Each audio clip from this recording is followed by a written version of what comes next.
రాజకీయాల్లోకి వచ్చిన తర్వాత ఇప్పుడు బీజేపీలో కూడా చాలా మంది లేడీస్ నాయకురాలు మనకి ఉన్నారు ఇక్కడ. ఆ వాళ్ళతో మీకు ఎట్లా ఉంటుంది? సీనియర్ నాయకులతో ఇప్పుడు కిషన్ రెడ్డి గారితో గాని, లక్ష్మణ్ గారితో గాని, ఇప్పుడు కొత్తగా వచ్చిన రామచంద్ర గారితో గాని పెరుగుతున్న క్రమంలో ఎలా ఉంటుంది మీకు?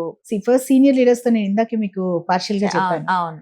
లక్ష్మణ్ గారు కానివ్వండి, కిషన్ రెడ్డి గారు కానివ్వండి, ఈవెన్ బండి సంజయ్ గారు కానివ్వండి, వాళ్ళంతా చాలా హంబుల్ బ్యాక్గ్రౌండ్స్ నుంచి వచ్చి చాలా కష్టం మీద చాలా చూసారు వాళ్ళు లైఫ్ లో అప్స్ అండ్ డౌన్స్ అన్ని చూసి ఇప్పుడు ఏంటంటే ఒక కంఫర్టబుల్ బ్యాక్గ్రౌండ్ నుంచి వచ్చి దిగడం వేరుగా ఉంటుంది.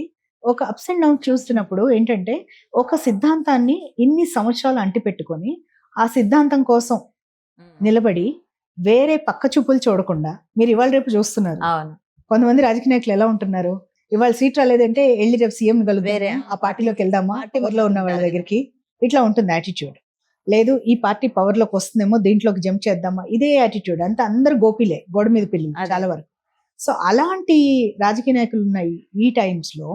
ఇలా ఒక ఆశయం కోసము, ఒక అనుకున్న ఒక సిద్ధాంతం కోసం నిలబడి ఇవాళ బీజేపీ ఇంత బలపడింది తెలంగాణలో అంటే వీరే కారణం. వీరందరూ ప్రతి ఒక్కళ్ళ కాంట్రిబ్యూషన్ ఉంది దీంట్లో. ఫస్ట్ బీజేపీ పార్టీ పెట్టి ఎలక్షన్స్ కి వెళ్ళినప్పుడు కూడా 2 సీట్లు కంట్రీ వైడ్ గా వస్తే ఒకటి ఇక్కడ నుంచి వచ్చింది మనకు తెలంగాణ నుంచి. జంగారెడ్డి గారు వరంగల్ నుంచి అప్పుడు గెలిచి. సో అట్లా ఎప్పుడు కూడా బీజేపీ ప్రెసెన్స్ ఉండింది మనకి తెలంగాణలో. కానీ it was not like wide గా లేదు. ఈ మధ్య కాలంలో వైడ్ గా లేదు. కొన్ని జిల్లాలకు పరిమితమైంది, కొన్ని ఊళ్ళకి పరిమితమైంది. ఇప్పుడు అలా కాకుండా ప్రతి ఊర్లో కూడా మాకు ఇవాళ క్యాడర్ ఉంది, ప్రతి ఊర్లో కూడా మాకు కమిటీలు ఉన్నాయి, ప్రతి ఊర్లో కూడా బీజేపీ జెండా ఇవాళ రెపరెపలాడుతుందంటే వీరందరూ కారణమే. కార్యకర్తలు, నాయకులు, ఇప్పుడు మనం చెప్పుకున్న అందరు నాయకులు కూడా కారణమే.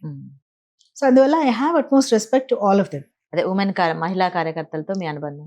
సో బేసిక్లీ నేను అప్పట్లో లేను, ఇలా ఏం జరిగింది అప్పట్లో అది నాకు చెప్పండి అని చేసుకుంటాను. అలాగే వాళ్ళు చెప్తారు. ఇప్పుడు కార్యకర్తలు ఉంటారు కొన్ని, ఇప్పుడు నక్సలైట్ ఎఫెక్టెడ్ డిస్ట్రిక్ట్స్ నుంచి కార్యకర్తలు వస్తారు. నేను ఇండియాలో లేను కాబట్టి అప్పట్లో నాకు కొన్ని తెలియదు, అంటే కొన్ని ఇంపార్టెంట్ ఇవి తెలియదు. సో నేను అడుగుతాను ఏమైంది అప్పుడు ఏంటి నాకు చెప్పండి అని. So I learn from them and whatever they want from me I also help them out. So it's mutual గా beneficial relation. I don't get into this petty emotions like jealousy. అంటే I think ఏంటంటే నాకేమనిపిస్తుంది అంటే I cross that age and ఒక mental గా కూడా మనం ఒక స్థాయికి రీచ్ అవుతాం where you're not jealous about others. Father చిన్నప్పటి నుంచి ఒకటి చెప్పారు, జెలసీ అనేది పెట్టి పీపుల్స్ ఎమోషన్ అనేవాళ్ళు. సో నాకు అందుకని జెలసీ అనేది నాకు రాదు, ఎవరి మీద రాదు ఎప్పుడు. ఎందుకంటే నాకు నేను చాలా పెట్టిగా అనిపిస్తా ఆ ఎమోషన్ వస్తే.